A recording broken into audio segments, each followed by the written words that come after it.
రాజన్న సిరిసిల్ల జిల్లా ఎల్లారెడ్డిపేట మండలం రాచర్ల గొల్లపల్లిలోని హనుమాన్ ఆలయంలో శ్రీ సీతారామచంద్రస్వామి కళ్యాణ వేడుకలు కనుల పండువగా జరిగాయి. ఈ వేడుకల్లో BRS party working president KTR పాల్గొని స్వామివారికి ప్రత్యేక పూజలు నిర్వహించారు. ఈ సందర్భంగా ఆయన మాట్లాడుతూ, సీతారాముల ఆశీస్సులతో ప్రజలంతా సుఖసంతోషాలతో ఉండాలని ఆకాంక్షించారు.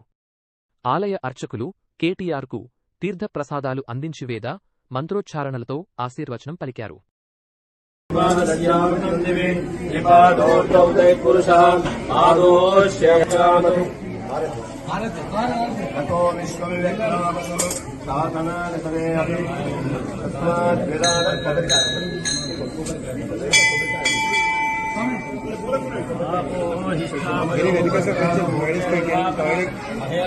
ఓం కేశవాయ నమః, ఓం విందాయ నమః, ఓం విష్ణవే నమః, ఓం మధుసూదనాయ నమః, ఓం త్రివిక్రమాయ నమః, ఓం వామనాయ నమః, ఓం శ్రీధరాయ నమః, ఓం శ్రీకేశాయ నమః, ఓం పద్మనాభాయ నమః, ఓం దామోదరాయ నమః, ఓం సంకర్షణాయ నమః, ఓం ప్రద్యుమ్నాయ నమః, అందుకే పరమాత్మనే నమః.